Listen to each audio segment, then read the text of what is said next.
du gouvernement, Excellences, Mesdames, Messieurs les membres du corps diplomatique, Madame la coordonnatrice du système des Nations Unies au Sénégal, représentant le Bureau international du travail, Mesdames, Messieurs les représentants des partenaires techniques et financiers, Messieurs les présidents des organisations d'employeurs, Mesdames, Messieurs les secrétaires généraux de centrales syndicales de travailleurs, Mesdames, Messieurs les secrétaires généraux de syndicats, chers travailleurs, Mesdames et Messieurs. En cette veille de célébration de la Journée internationale du travail et de remise du cahier des doléances, je voudrais d'abord saluer la mobilisation exceptionnelle de tous les acteurs sociaux qui ont répondu massivement à l'invitation de l'État à l'occasion de cette 4e conférence sociale sur le thème « L'emploi et l'employabilité ». Cela témoigne de l'engagement de chacune et de chacun de vous à œuvrer à la prise en charge de cette problématique qui touche directement à la dignité humaine, à l'épanouissement personnel et à la cohésion sociale.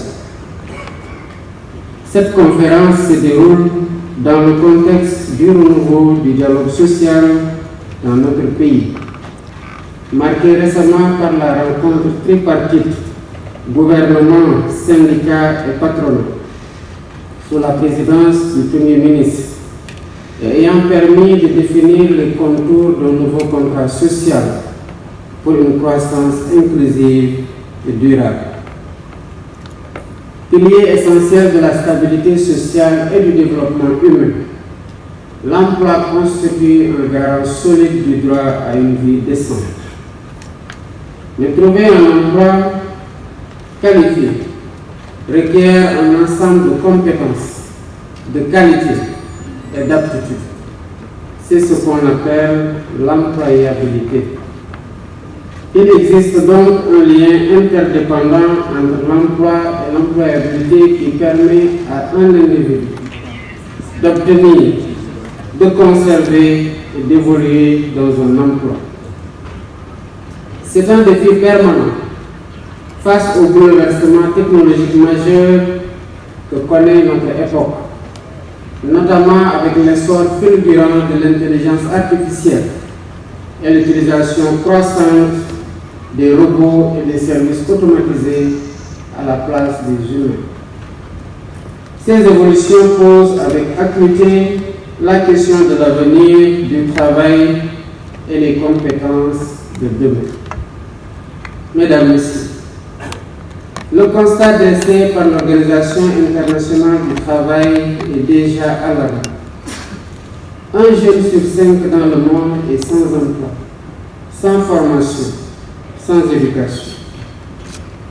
L'Observatoire de l'OIT nous dit que 453 millions de personnes sont en déficit d'emploi dans le monde et 191 millions de personnes au chômage en 2023.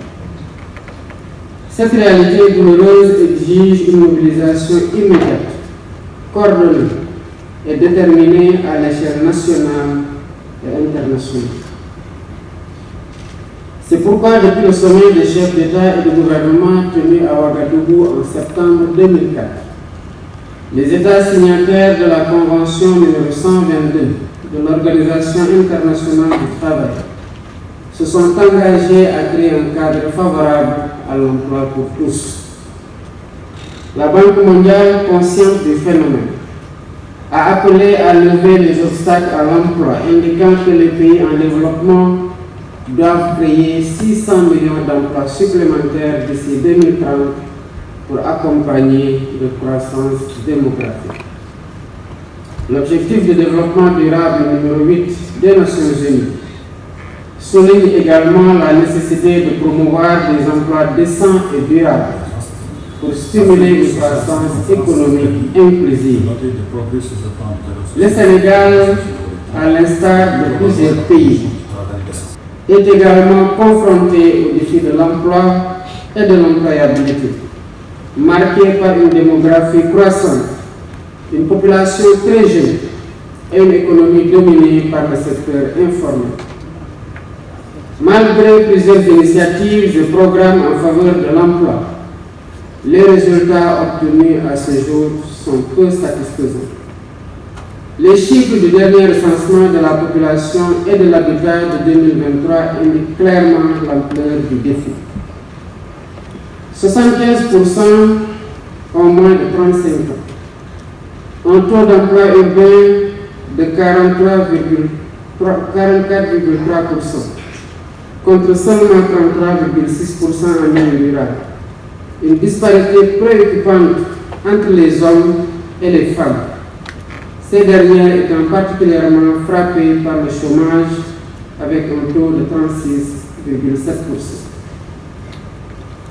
Le diagnostic sans complaisance du dispositif institutionnel a révélé des limites majeures, liées notamment à l'absence d'une réelle politique nationale d'emploi, l'inexistence d'un observatoire national pour l'emploi et la formation professionnelle, la faible articulation entre les politiques d'emploi et les politiques de croissance et de développement, l'inexistence d'un système d'information intégré et porté à maturité, l'insuffisance de la coordination entre les structures et les programmes existants, la faible territorialisation des politiques publiques liées à l'emploi, l'inadéquation entre les offres de formation et les besoins du marché de l'emploi, l'insuffisance des financements des programmes, la faiblesse de la promotion de l'entrepreneuriat dans les secteurs pourvoyeurs d'emplois tels que l'économie verte, l'économie numérique et l'artisanat.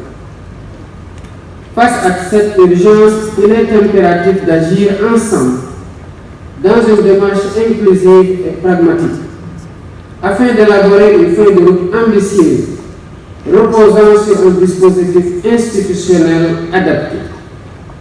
La jeunesse de la population doit inciter davantage l'État et les acteurs économiques et sociaux à travailler ensemble pour promouvoir l'entrepreneuriat et l'insertion des jeunes demandeurs d'emploi. C'est à cela que s'emploie notre gouvernement depuis notre arrivée à la tête du pays. La problématique de l'emploi des jeunes est une de mes priorités. Elle est régulièrement inscrite à l'ordre du jour du Conseil des ministres et de nos activités au quotidien. Des mesures importantes ont été prises à cet effet, parmi lesquelles on peut citer l'instruction donnée à M. le Premier ministre de coordonner l'élaboration d'une nouvelle politique de promotion de l'emploi et de l'employabilité, la finalisation en cours du nouveau pacte de stabilité sociale, indispensable pour asseoir dans les meilleures conditions l'attractivité du Sénégal, le développement du secteur privé, la relance de l'économie et le déploiement des stratégies et politiques innovantes de promotion de l'emploi. La révision de la Convention État-employeur pour l'adapter aux exigences actuelles du marché du travail, outre l'insertion de 3500 jeunes en 2025.